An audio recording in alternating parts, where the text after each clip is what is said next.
In this video, we're going to discuss free fall in general as an introduction. In general, free fall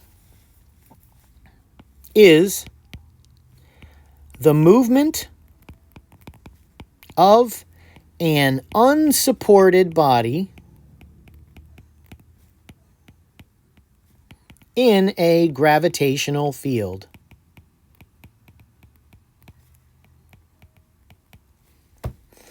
And the cause of it is gravitational attraction.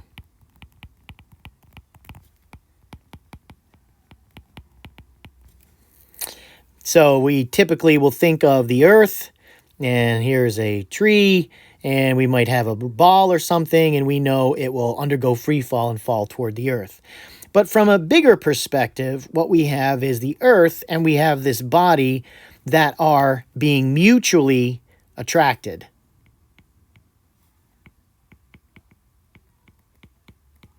And that mutual attraction is the force of gravity. So the cause of free fall is the mutual attraction of gravity, caused by gravity of two objects. We, in our scale, tend to think of this as being free fall, but there's a little bit more to it than that. So there is another phenomenon. There's a phenomenon related to free fall, which we call terminal velocity. And terminal velocity is the maximum velocity achieved by a body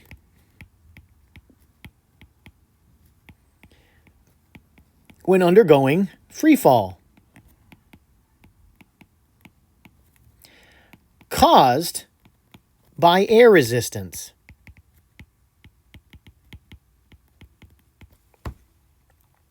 So what we know occurs is that at time zero, if a body undergoes free fall, the acceleration g is equal to about 10 meters per second squared. And of course, we know in its very precise form, it's 9.80665 meters per second squared at the surface of the Earth at sea level. But when we reach terminal velocity, the acceleration equals 0 and the velocity is constant. So when we are experiencing air resistance, a free-falling body will start out experiencing acceleration of 10, and it will eventually stop accelerating and just travel at a constant maximum velocity. So the way this behaves is not exactly intuitive. So what we're going to look at here is we'll do time on our x-axis, and we'll do percent of VT, terminal velocity. And so we have 15 seconds, so 4, 8, 12, 16 seconds, and we'll go up to 100% of terminal velocity. So 20, 40, 60, 80, 100%. So we can see is in the first 3 seconds, an object, well, at 0 seconds, it's at 0% of its terminal velocity. It's not moving at all. So 0 velocity in the beginning. And after 3 seconds, it's already at 50% of terminal velocity. After 8 seconds, it's at 90% of terminal velocity. And at 15 seconds, it's at 99% of terminal velocity.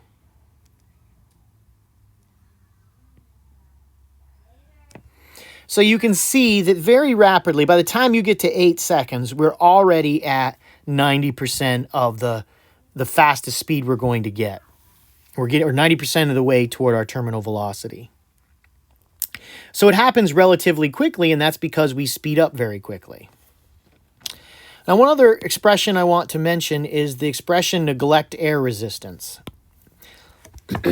Neglect air resistance means assume no air resistance unless told otherwise. That's what it means. Neglect air resistance means consider that there's no air resistance. But in general, in AP Physics, it's an understanding that you should, on every question, assume there's no air resistance unless you are told otherwise. They will usually also tell you there's no air resistance, but if for some reason they forget, you should always assume that there's no air resistance. So bodies undergo free fall because of mutual gravitational attraction. What we saw in our video from Brian Cox is that if there's no air resistance, every body, irrespective of shape or mass or otherwise, will accelerate at the same rate.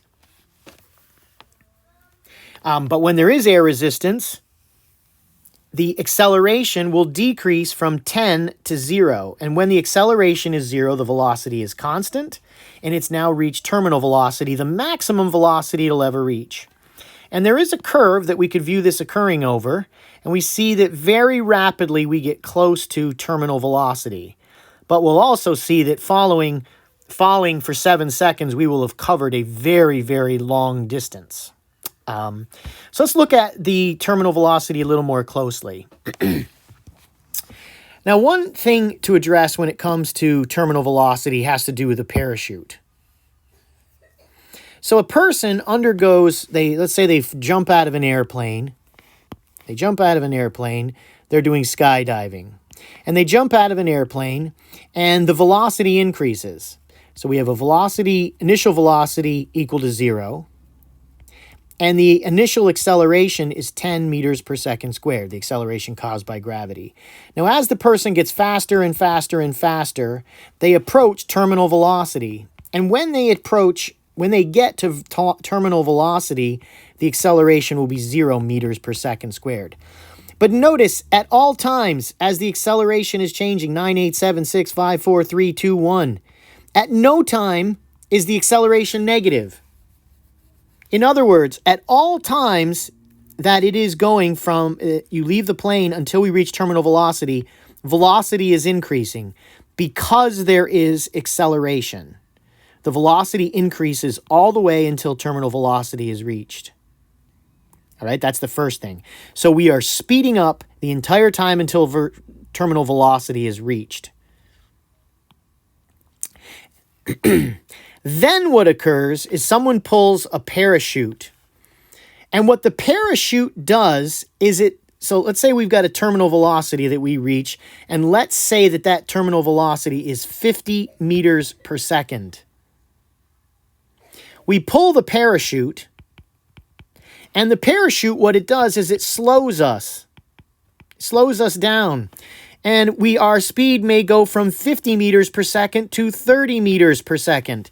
But notice the entire time we are accelerating, and then we have a terminal velocity, and then we slow, and then we have a new terminal velocity. At no time does the skydiver go upward. At no time does the skydiver go upward. A parachute does not cause someone to go upward. It just slows the rate that's following. Now, where the misconception comes from is that we may have seen videos of people doing skydiving. And the video is shown from the frame of reference. There are two skydivers. One of them pulls the parachute, which causes them to slow, but this person continues going at the same speed. So relative to the person who's shooting the film, this person falls behind. It's not that this person with the parachute is going upward. It's that this person filming continues to go at a high speed. If you are running down the road with somebody, and that person, your person you're running with, slows down, they aren't going backward from you. It's just that you're continuing to move forward at a higher speed. So there is this misconception that people have about the parachute that I wanted to clarify. Very common, and it's something that they test for. All right, next. So let's get a sense of what terminal velocities are. Terminal velocity for a human skydiver, face down, which means they're lying flat like this, looking downward. is about 195 kilometers per hour. Well, what is that in meters per second? We can do a quick dimensional analysis on that. 195 kilometers per hour. And we want meters per second. So we've got to get kilometers to meters. So the way we do that is we get our kilometers on the bottom and have meters. And 1 kilometer is 10 to the third meters. Kilometers cross out. And so now 195,000 meters per hour. Well, we want to get rid of hours. So we go from hours to minute. 1 hour is 60 minutes. And 1 minute is 60 seconds.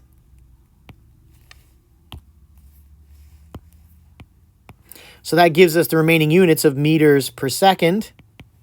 And that works out to be, when we do the math, to be about 54.2 meters per second. So at that rate, if someone had, we take the football field and there's a track. The football field is about 100 meters long, the straightaway. At about that speed, we're going fast enough that it would be 2 seconds. Now, the world record holder is 10 seconds. So the average speed that someone is falling at terminal velocity is about 5 times as fast as the world record for doing 100 meters. So that's a way to put that in, perspective. It's 10 meters per second. For the fastest person on average, 50 meters per second on the free fall. Now, what about when someone is diving head first? They'll be more aerodynamic, so you would think they would travel faster. And indeed, 320 kilometers is faster than 195. And so that 320 kilometers, when we do that, works out to be about 89 meters per second. So almost twice as fast. So in other words, in 1 second, it would cover that distance. And Usain Bolt, the world's fastest person, would be about here. So that gives you a perspective of how much faster that is.